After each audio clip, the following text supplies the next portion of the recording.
Right, the numbers are quickly coming in, and all eyes are on the Wote Tallying Center in Makueni as the country awaits the confirmation of the man or woman who will be the next senator in the county of Makueni.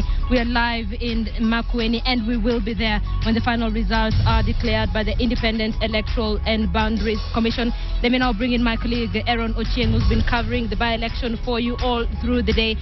Aaron, it has been a very eventful day. What has taken place the entire day, and what's taking place now? To see whether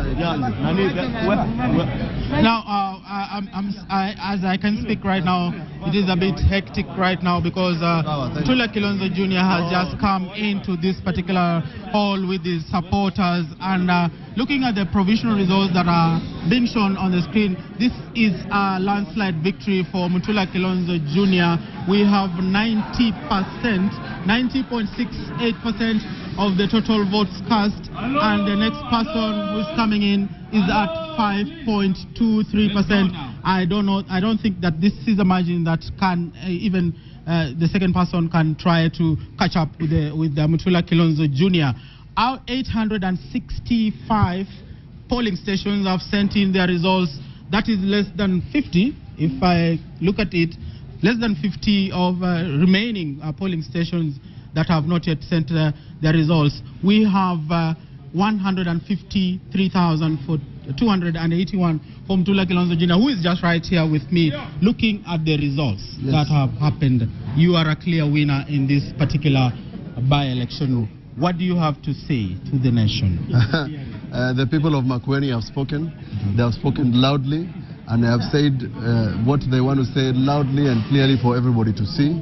And I'm happy that they have spoken with one voice, and have given me and given the party a resounding lead in this by-election. Okay, I do want to repeat that these are provisional results. I am not entitled to declare the winner. IBC has to do that. But looking at the figures, KTN can authoritatively say that Mutula Kilonzo Jr. is going to be the next senator for Makueni County. It has been hectic. Looking at what happened to your sister, yes, and you coming in as a second option to it, did you think at some point that this might not go the way you had planned? No, there's no. We never had any doubt in our minds about this. This is something that we knew from the beginning that would go our way, and that is the reason why the party fought hard for this process to go on and for them to have a candidate. They had no doubt, because this seat belongs to the Wiper Party. It was with the Wiper Party, and it is with the Wiper Party. Okay, now we know that in the next few minutes, IBC is going to declare you the winner of this particular election.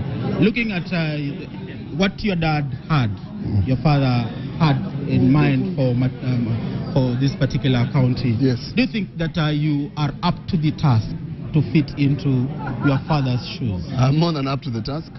When I said in the morning is that the shoes he had, I'll wear them, polish them, and put laces. So I'm more than up to the task, and tie them properly and tightly, and move with the people of Makueni forward, together with the government and county government of Makueni. Just before the elections, we had a bit of hullabaloo about your name being stuck to the ballot paper. Yes. Someone has already said that that is not the way elections are supposed to be conducted.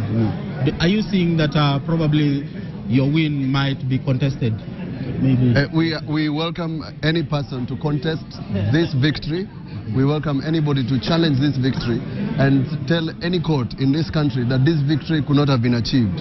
And remember, this victory is not for Mutula Kilonzo Jr. This victory is for the people of Makueni. So a petition is more than welcome, anytime.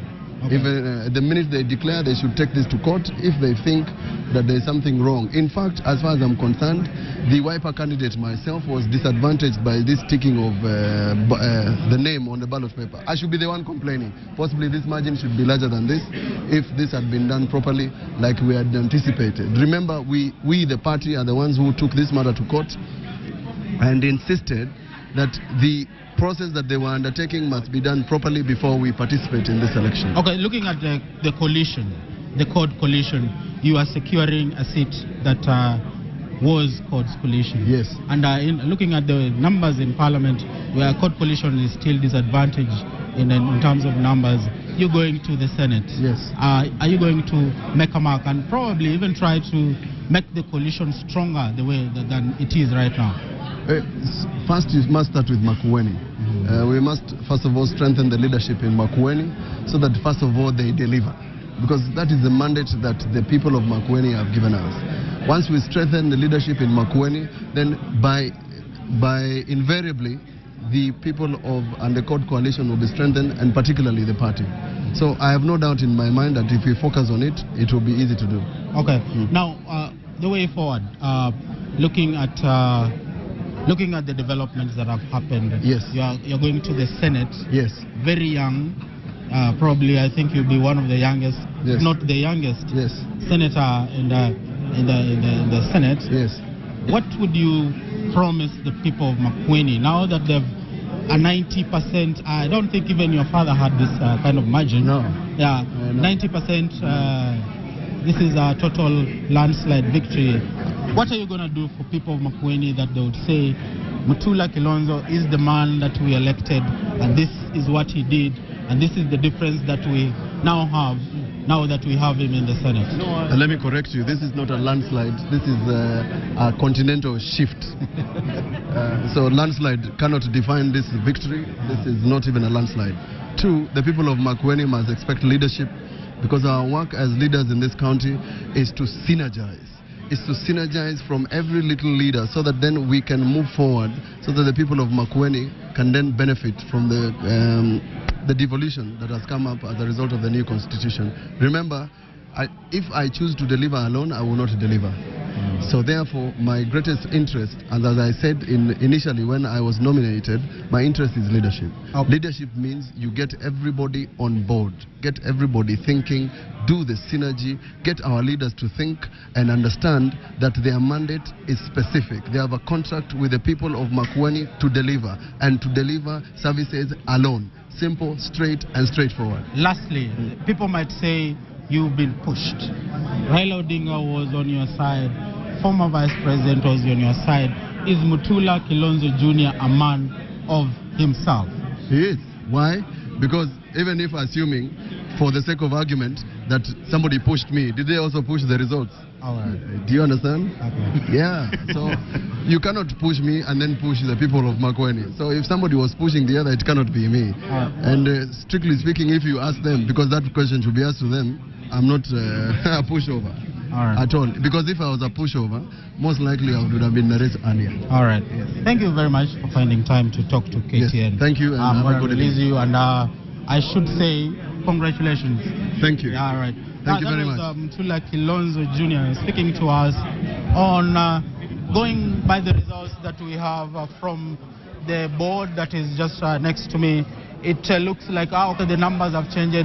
869 out of 914 polling stations have already sent in their results, and provisionally Linda Ogutu, it is going to be a lead, a massive lead for Mutula Kilonzo Jr. We'll be keeping you updated as soon as IEBC confirms this kind of results. Linda Ogutu, I'll be coming back to you just to confirm this. For now, it is back to you, Linda. Aaron Ochieng, of course, speaking to Mutula Kilonzo Jr., the man who says his win can be looked at as a continental shift.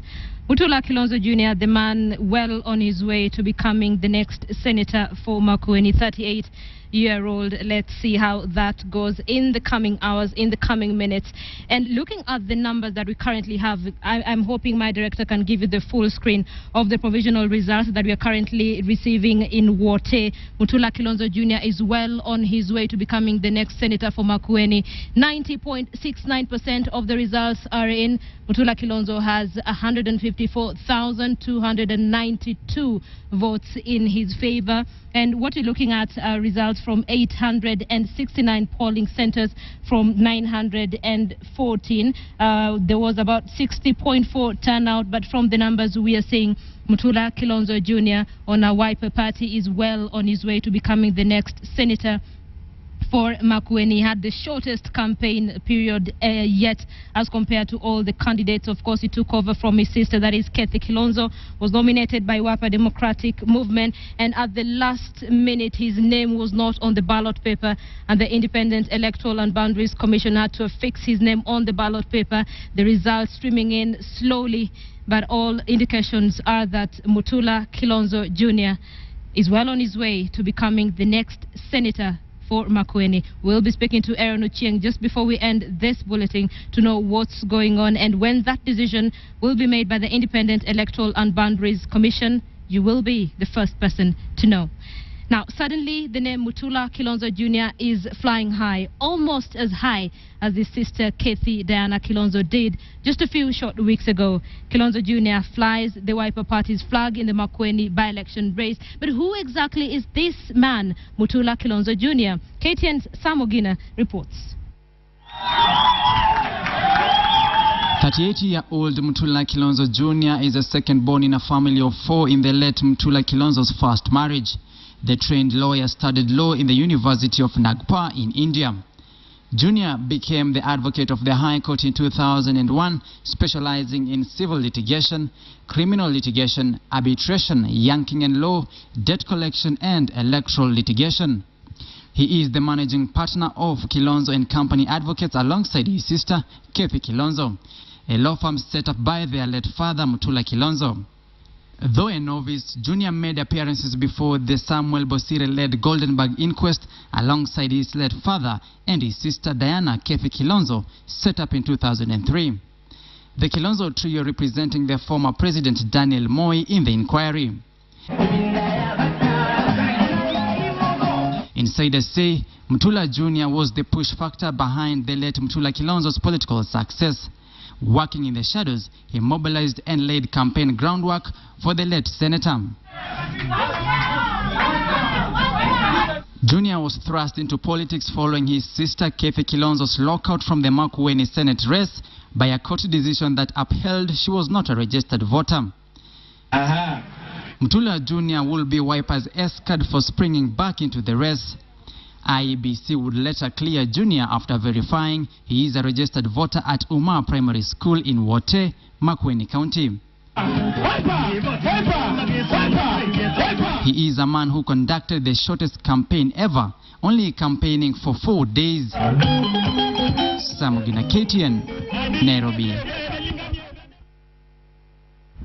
Samogina there looking at the profile of Mutula Kilonzo Jr., the man whose political career could now shift from the legal line to a political line. We're waiting for that announcement to be made by the Independent Electoral and Boundaries Commission. Stay with us. When that announcement is made, we will be the first to make it, to announce it to you. Now let's look at other stories of the day, and the CORD Alliance has asked the Jubilee government to concentrate on delivering its election pledges and stop dragging the name of CORD leader Raila Odinga in an attempt to divert public attention. Speaking separately in Nairobi and Kwale, the CORD lawmakers criticized remarks by the government spokesman that the former Prime Minister had refused to return 6 government vehicles in his possession after leaving office. CORD leaders, led by Senators Moses Wetangula and James Orengo, said Raila Odinga was a core principal in the previous government and was entitled to government facilities like former presidents. Patrick Amimo has more.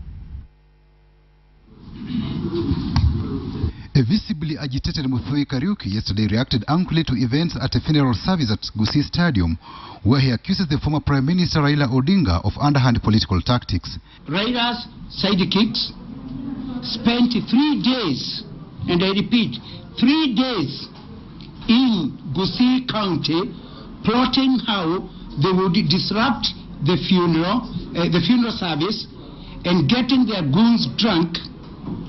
But the CORD family has swiftly responded to Muthui, though they say they do not know whether Muthui was a legitimate government official and whom he speaks for. They said Muthui's sentiments were an insult and an act of desperation. The Jubilee functionaries should desist from using the Right Honorable Raila Odinga to divert public attention from their failures.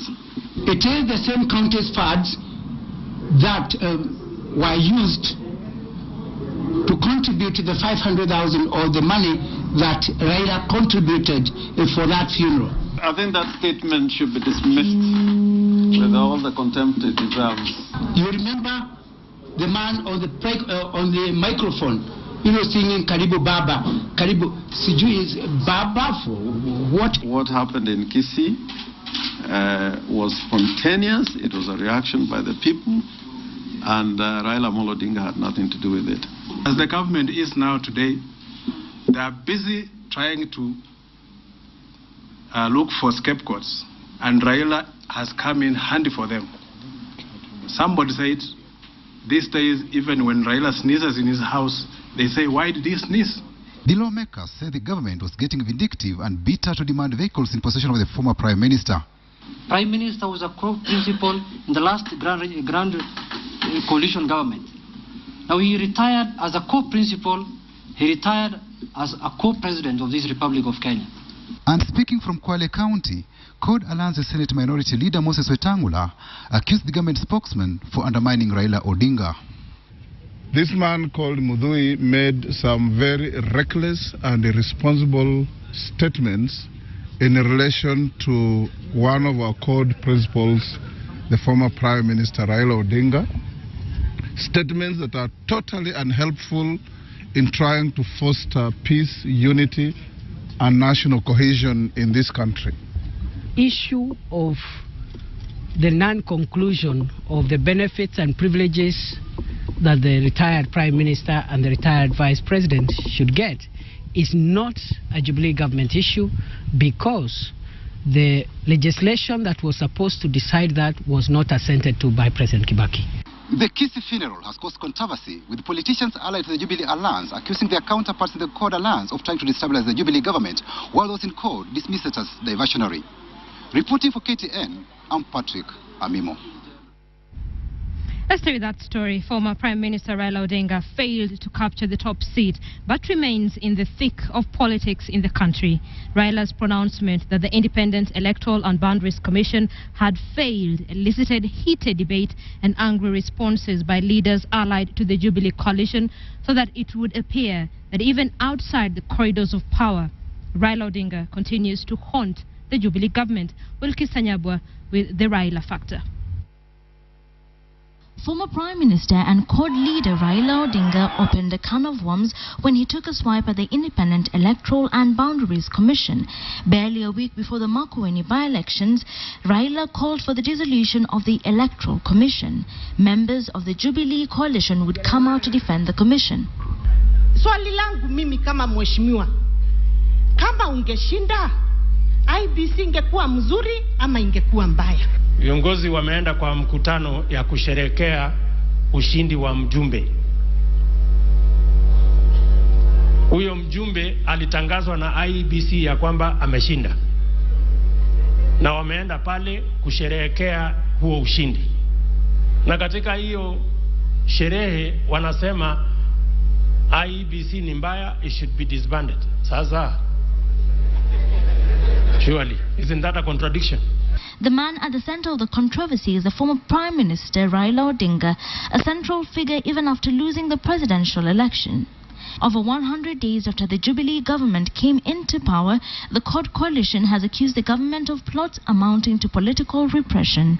Legislators from the coalition have claimed that their leader Raila Odinga is being targeted by the Jubilee government, holding out as an example an incident which saw Raila's aide Eliud Owalo summoned by the Criminal Investigation Department over his alleged involvement in a plot to destabilize the government. Jubilee leaders, on the other hand, want Raila to stay out of politics.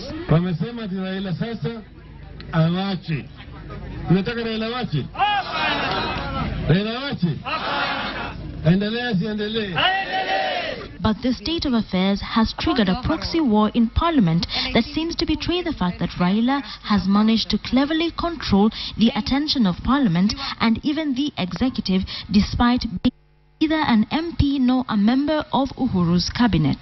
I want to go on record, I am not a messenger of a failure who lost the elections. The tussle between CORD and Jubilee, it is feared, could derail the government from its development agenda, so that it now appears that even after his exit from the corridors of power, Raila has not relinquished his grip on power and is a stubborn thorn in the flesh of the Jubilee government.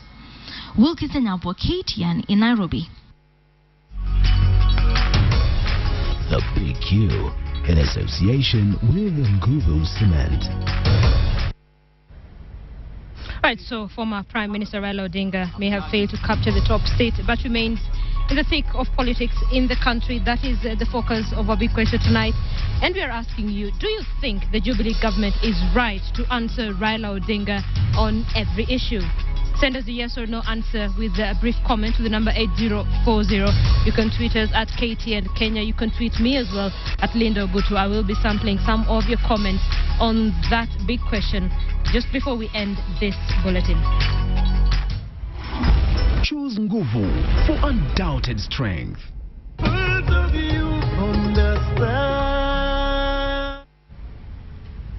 Thank you for staying with KTN Prime. Let's now take you to the coast. And a one-day-old baby was reportedly rescued from a dump site last night in Mombasa.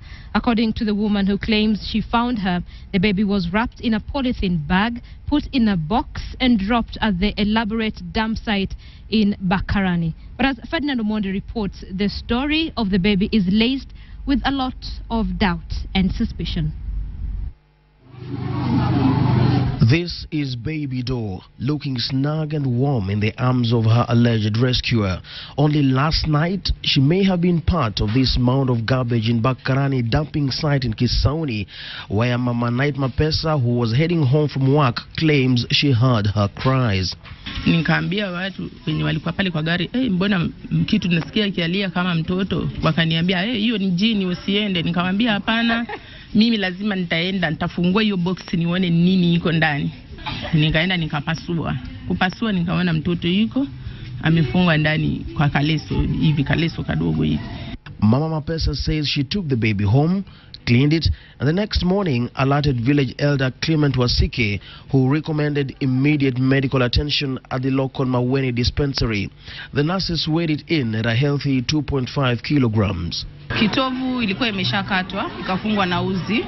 So tukarudi tu tukareclam, tukacheck the baby's condition, alikuwa sawa, ako warm, alikuwa amemfunika vizuri, hakuna fever, hakuna anything. The baby is pink, which shows that ako in a good condition. Wasike, who was one of the first people to be alerted, also recommended immediate involvement of police.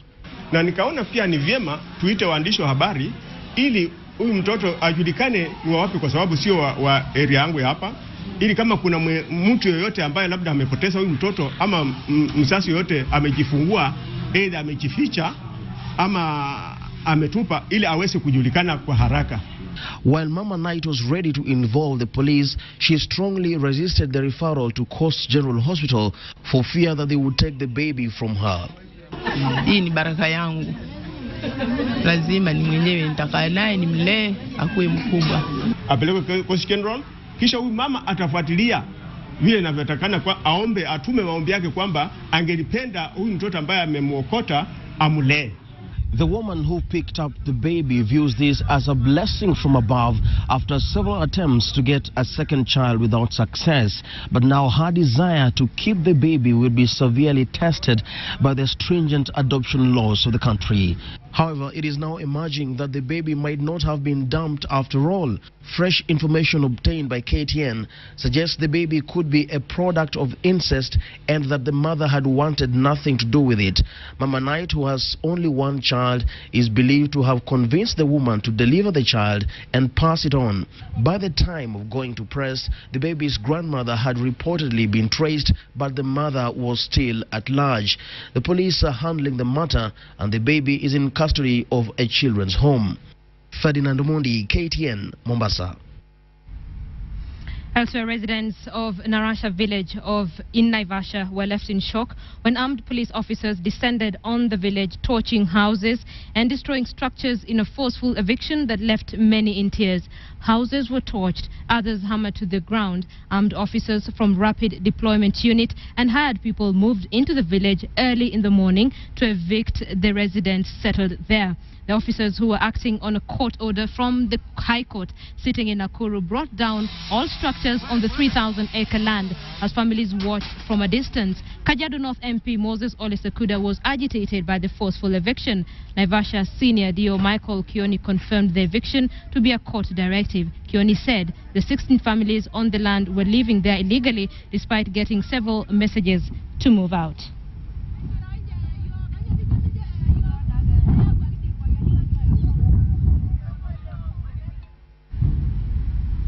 Let's now take you to Nyanza to some good news. A month after KTN highlighted the story of Priska Adhiambo, a post-election violence victim and widow who was bedridden in Kisumu after a building collapsed on her in January, the resilient woman is back on her feet. KTN's Fredo Mulo caught up with the former Mason, whose nerves of steel have ensured that she always bounces back against all odds. A month ago when KTN visited Priska, the mother of 4 was in agony, lying on the same bed to which she had been confined since her discharge from hospital in March. Sina chochote. Mimi ndio nilikuwa bwana na mimi ndio bibi. Hata ukiwauliza, mimi ndio bwana na mimi ndio bibi. Mimi ndio kila kitu kwa hii nyumba. Nakaa niko hapa chini. Ndiye anaona aende aombe. Thankfully, on the same day the story aired, Kisumu businesswoman Rosa Buyu saw it and reacted, moved by the plight of Priska's 12-year-old daughter, who was then the breadwinner. And what touched me most was the fact that a young girl who's 12 years old has now stopped going to school because she has to help her mother fend for the family.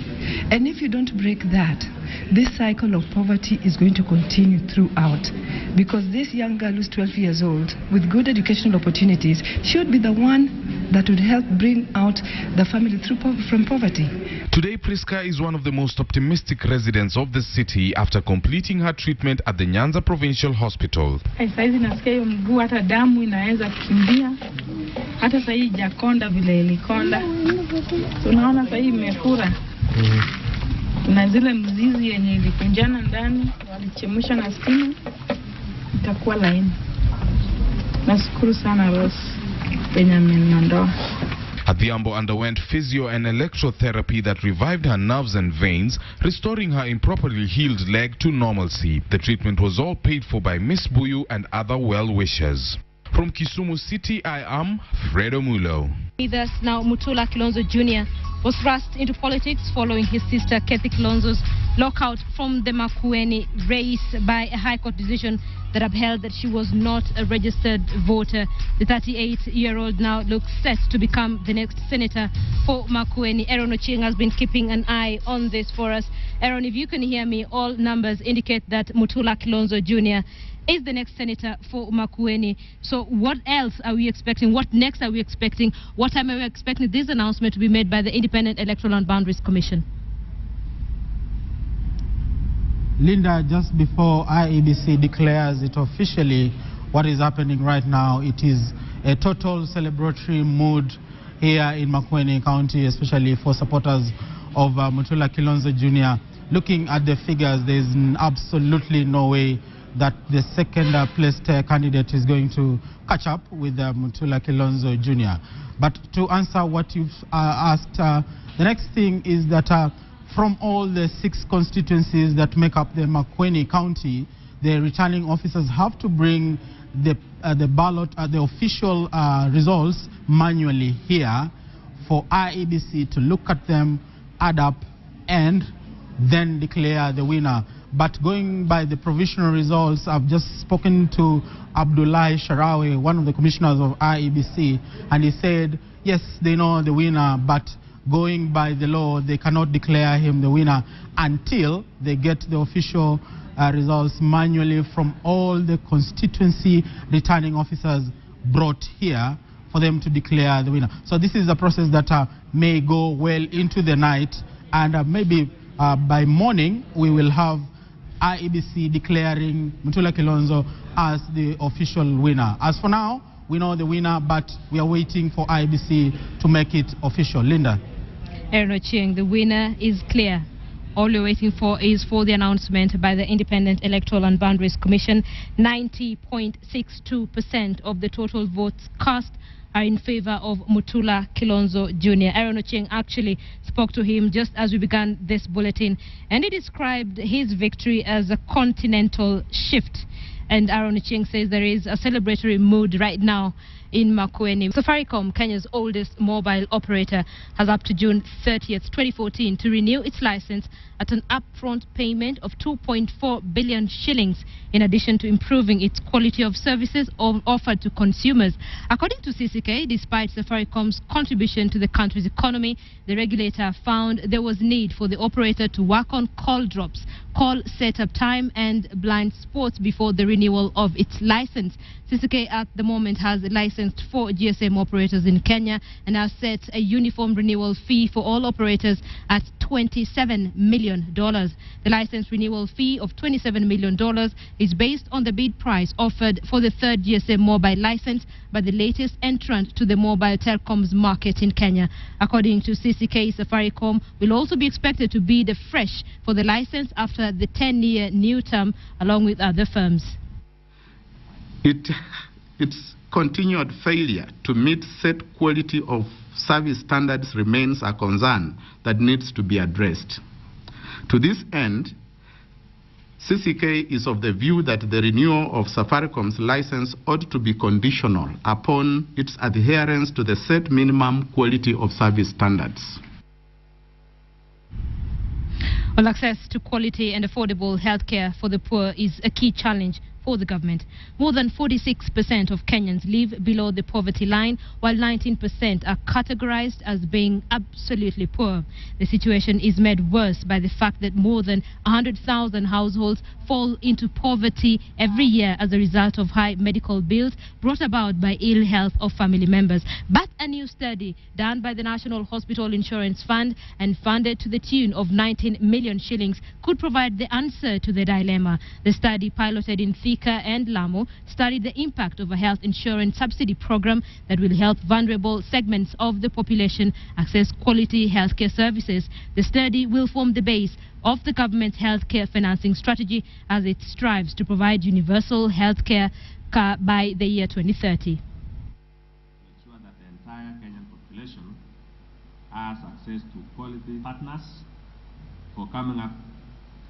As such, we strongly believe that the time is ripe for universal health coverage, and we are incredibly encouraged by the number of countries that have chosen to adopt UHC as a goal, thereby increasing the probability of access to promotive, preventive, curative, rehabilitative, and palliative health services of their citizenry.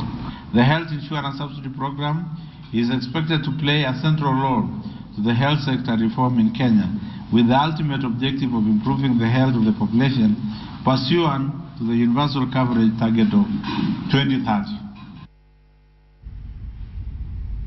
From health to insurance, and First Re plans to provide reinsurance coverage for players in the mining, oil and gas sector across Africa in an expansion strategy beyond the Kenyan borders.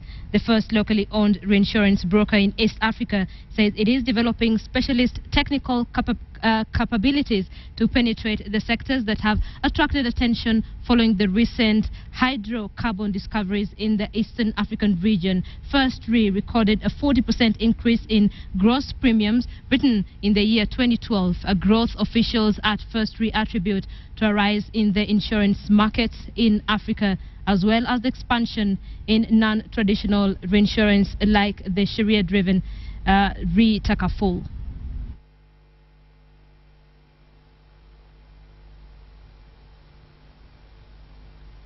Within the market, the insurance companies exchange business among themselves, so that before somebody looks for a market outside Kenya, there is exchange of business within Kenya and also within Africa.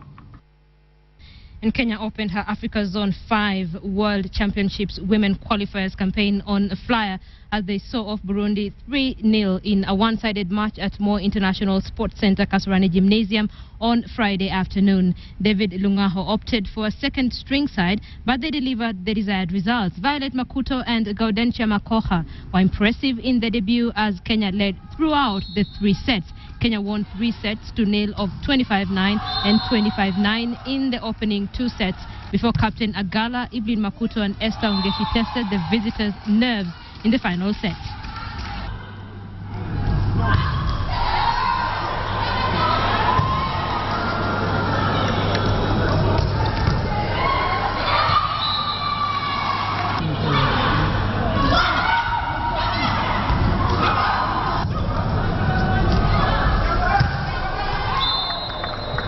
To us, it was sort of a training match. That's why I started by playing my second team. I started and they played very well, and also giving chance to the new caps to have their first international assignment. But basically, I'm pleased with the way we played. We made a few mistakes, and we want to improve on that in the coming matches. After renovation work at Kisumu's Moi Stadium entered its final phase as the contractor hired to carry out the job shipped in the turf that will be laid onto the pitch. The project had been delayed for more than a year owing to a row over who was to pay for the building materials between the government and the federation. But the row has now been sorted out. KTN's Fredo Mulo reports from Kisumu. After a long period of wrangles between Football Kenya Federation and the government over duty for imported renovation material, Moi Stadium has crossed one of the major hurdles that slowed down the upgrade. Well, the stadium should start its work as soon as we are ready, and I think we are, because the materials are in Mombasa. I've delivered part of them here. I'm going to Mombasa again tonight to bring the rest, because it's been a huge shipment coming in.